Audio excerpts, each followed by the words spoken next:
Hey everyone, I am excited to be here at the church. We're in the Go Forth here. Francis and I are socially distanced and getting ready to show you the books that we want to highlight this week for the book fair, and it's going to be really cool to share some of these with you. These are titles that we've used with our own families and in our own homes, and so there's some that our kids really love, and there's some that are new to us that we want to kind of make available to our church community as well. So yeah, here we go. We're going to go through from youngest to oldest, and so some of the resources that we were sharing for babies first, and then through elementary all the way up until parenting books. And so if there's an area that you want to jump to, probably have links along the bottom that you can jump to different points in the video and see things that you're interested in. If you want to order, check out the details below the video, and we'll make sure that those get to you. If you have any questions, shoot me or Francis an email, and we'll let you know more specifics about a certain book or pictures of the inside or anything else that you're wondering about. But we just want to make it easy for you to get great resources into your home and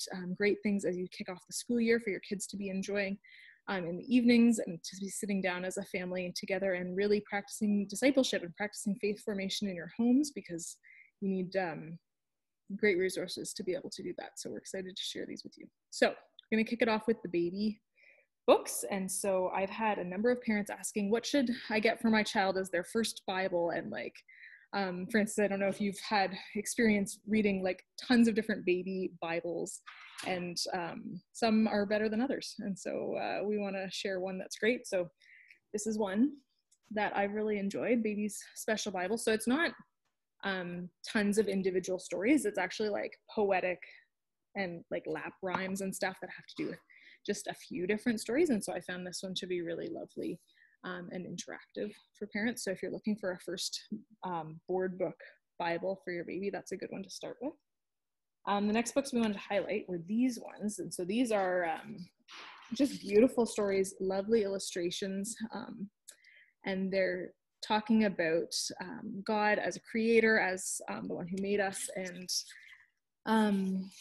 yeah, Francis and I were just looking at, the author has a number of other books, and they're just, yeah, really lovely and diverse illustrations. There's kids who have visible disabilities that are included in these books, which is so lovely too. We want to make sure every kid sees themselves in the books that are on our bookshelves. So we'll definitely be buying these for the church library. So someday when the library is open, you can also come check them out there. Francis, you have another one of these ones that you love too, right? I didn't grab it though. Okay, no worries, all good. Anyways, all to say, that author has a few books that are just beautiful.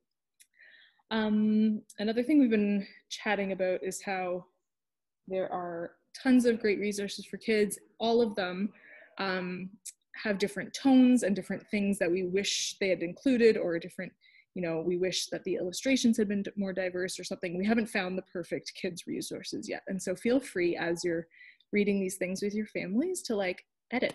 Like, that's totally a fine thing to do. I know that with my kids, I sometimes edit stories that are kind of beyond their understanding, or maybe too violent for what they can handle, or I say, oh, Jesus didn't actually look like that.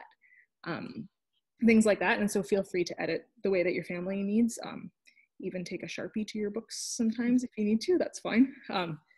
Anyways, this is another Bible that has been a favorite in our house. There are some devotional kind of things through it too. So it talks about, what would you do if you're in that situation or stuff. This is kind of like 2 or 3 minute stories, so good for preschoolers as well. Another baby book here. This is a new series that I've looked at. Jesus Helps Me. There's like a number of books.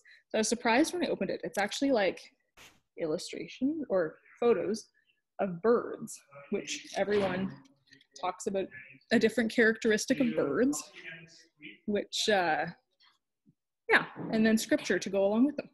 Kind of cool. So there's a whole series. This is just a fun one to have in your house if you want something else to read with a very young child. Another great one here, Big Story ABC, if you want your child to be learning some of the theology that the church believes. This one's a good one, so they can go letter by letter. A, in the beginning, God created Adam and Eve. Anyways, it goes all the way to Z, which I think is Zion. One day, we will live forever in Zion, the new world God is preparing for those who love him. Which, like, that's a little bit technical. But it's it sparks conversation, and so many of these things you just want to have conversations with your kids, and so having resources that kind of launch you into that can be really good. 2 more beautiful baby books here while we finish up this section. So Sally Lloyd-Jones is the author of the Jesus Storybook Bible, and she has a number of books for younger kids as well. And so there's these 2, Loved and Found. Loved is the Lord's Prayer. Found is Psalm 23. She has a number of other ones, so we made these ones available, but if you want to go look on Amazon for some of the other ones that she has, that's another great thing. She has one coming out in the fall that looks great as well. And so these ones are just a paraphrase of those portions of scripture set with like just beautiful illustrations. And they're pretty sturdy board books. These ones, I know our copy has also been tossed around quite a bit and is still looking pretty good. And just, yeah, I love the language that Sally Lloyd-Jones uses in the Jesus Storybook Bible. And so this is kind of her adaptation for really little kids. So I think that's all of the baby books that we have. Frances, do you want to do the preschool set? So speaking of Sally Lloyd-Jones, we have Thoughts to Make Your Heart Sing, which is a devotional book to go through, and it probably is good for preschool up until elementary. It's very poetic, the imagery is beautiful, but it's short, so you could do it with a preschooler and hold their attention. You could also use it with an elementary age student and get conversation going in your home. So that one is beautiful. We have the Tiny Truths Illustrated Bible, which is another children's Bible. Lots of diverse characters, language that children can understand, fun illustrations. Yeah, the stories on that one are a little bit longer. I was kind of surprised. Yes, so they're probably shorter than the Jesus Storybook Bible, but longer than preschool children's Bible. Yeah, good for like even 2 to 5-year-olds. Like it's yeah, length for them. That's great. And I have read this one with my 9-year-old, and she's listened and paid attention to it as well. So again, it can span those ages. This is a book to help keep your children safe. It's called God Made All of Me, and it's a book about their bodies and how they are precious and special, and how to recognize safe adults in their lives. It has a resource in the beginning for parents or caregivers on how to use this book and why you would want to have these conversations with your children. The pictures are gentle and safe, and it just helps children to understand how important and precious they are, and that secrets are not good. Surprises and secrets are different, and just it will help you have conversations with your children that are maybe uncomfortable to start, but to keep them safe. Oh, that's so good. I think we all need resources like that help nudge those difficult conversations along in an age appropriate and like super healthy way. Yeah. The next book is a picture book for the preschool age. It's Who Sang the First Song by Ellie Holcomb. It's a beautiful, whimsical book with poetic storytelling and diverse characters and animals, about how God is the creator and creative, and if we sing praise to God, who was the first person to sing, or the first one to sing over us? And it was God who sang creation into being. And so it's just a beautiful story about creation and celebrating God. Speaking of the Jesus Storybook Bible, as we move into more elementary aged kids, this Bible is really popular. It has lots of really beautiful illustrations. The stories are a bit longer than the Tiny Truths Bible, but again, very readable, approachable, and it makes the story of God and Jesus a whole story from beginning to end, not little snippets of stories that they're trying to piece together. So it's all pointing to Jesus. Very cool. Awesome. So we have some more elementary school age ones. So this is the Bible Doodle book, and we've actually used this in our Sunday school classes before, but it's a really fun one to have at home. And my 4-year-old likes using this. We sometimes read a story and then he'll go and do doodles on the page that kind of corresponds to that. And so it's things like Jonathan and David. So like, what did Jonathan give his friend? And so the child adds doodles and then they color it in. And it's just a fun thing to help spark conversation and kind of go deeper. Like, it's not just reading a story, but it's giving the child a chance to respond, which is really fun. And it's a pretty sturdy, well-made book too. So that's been really nice. There's stickers and stuff. So that's kind of fun if you're looking for something different. We also have some sets of conversation cards. So this is the people in the Bible one, and this is the Old Testament set. And so each of these cards feature a person in the Bible. So like this one, Sarah, has a picture of her illustrated on the front, and then the scripture reference about her, a few facts kind of explaining who Sarah was in the Old Testament, and then some questions. So God always keeps his promises, like the one he made to Sarah. How does it make you feel to know that God will keep his promises to you too? So for a parent and child to look at this together, like in the car on the way to school, at a mealtime or something, it just opens up another conversation about the people in the Bible and how we can learn from them, and also learn about God through the stories that we know in the Bible. So these are really cool. This is from a publisher called She Reads Truth. And there's also, or Kids Read Truth. And there's also a set where it's kind of like a matching game for the names of God. And so I don't have that one with me, but I'll put up a picture of it. But they're just small cards. And so the Hebrew and other languages, the names of God from the Bible, those translate and have meanings, and we can learn a lot about God from the names that he calls himself or that people have called him. And so that's another cool resource from them, so you can order that as well. The next one, so when I was a kid, I used to have a subscription to a Christian magazine, which is actually the older version of these magazines, and they have some really lovely games and activities, Bible stories, testimonies from people, devotional, stuff like that. And so you get them every, this is the one for younger kids, so grade 1 to 3. And I think it's just $15, and you can get them every 2 months delivered to your house, or every 6 weeks for the older girls. So there's grade 1 to 3 issue, this one called Sparkle, and then grade 3 to 6-ish called Shine Brightly. And they're targeted just at girls. Like, I really wouldn't recommend them for boys, and we haven't found something comparable for boys yet, but hopefully that exists out there somewhere. But just, yeah, great quality, fun stuff for your kid to get in the mail. So either of those are also available to order, the younger kid one or the older kid one. So we also have a devotion book called Indescribable, which focuses on how God is present in science. So sometimes we see science and God separated, but because God is the creator of all things, he's also in science. So there are, again, they're not too long. It's just the 2-page spread.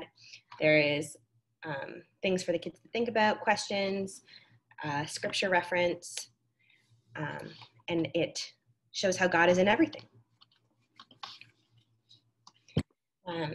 Another book to keep some of your kids safe. This is called Good Pictures, Bad Pictures. And it's to help keep your kids safe on the internet or in social media. There is a junior version as well. And this is as parents to help equip you to keep your kids safe.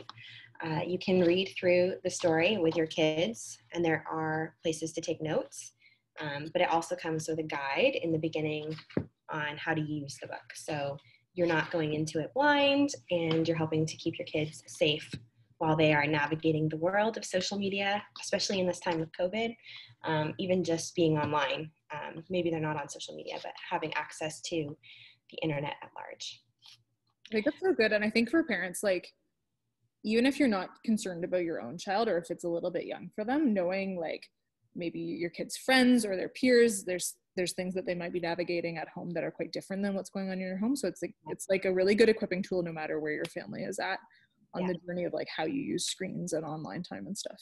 Yeah, and it really helps kids know what to do if they're put in a situation that feels comparable to them. Yeah. They're confused and don't know what to do. This helps equip them before that happens. Yeah, so good. So we also have the Action Storybook Bible. There is also the Action Bible. So this is the younger version. This is for your kids who like comic books. This is the younger one. So there's less text and more pictures. It's probably more on the violent side. So if you have a kid who doesn't like, I mean, it's not super violent. It is geared towards children. But if you have a kid who's sensitive, this is probably not for them. But if you have children that really like superheroes or actions or fighting, they'll probably like this one. I think I saw that one is like age 4 to 8-ish, and the other one is like age 7 to 11-ish. Yeah, something like that. So this is the younger one. Yeah, and it would be like 5 to 7, 8, and then the other one would be 7 to 12. Awesome. We're all about helping kids to get excited about resources and materials that appeal to them. So no shame if your kid is into comic books and wants a Bible that looks like a comic book. Yep. Cool. This next one is kind of an elementary age resource called The Garden, the Curtain, and the Cross. And so this kind of covers the whole narrative of the Bible and like, why did God have to send Jesus to for this big rescue plan, and like what was the purpose of God showing his love through Jesus.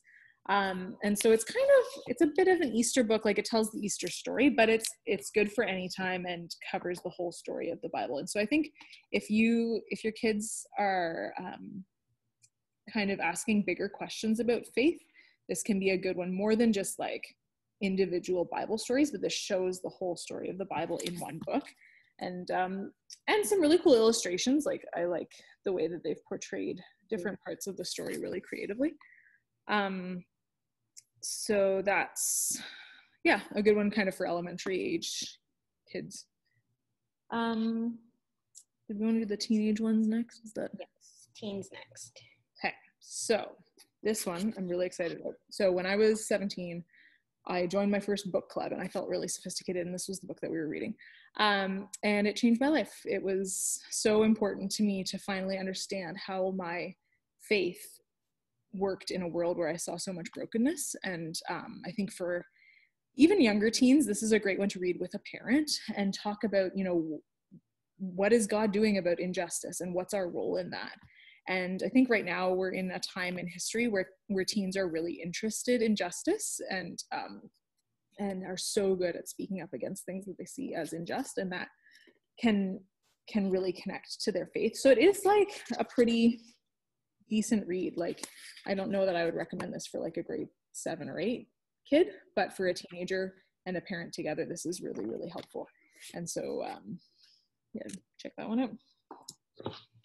Also for your teens, we have Multiply.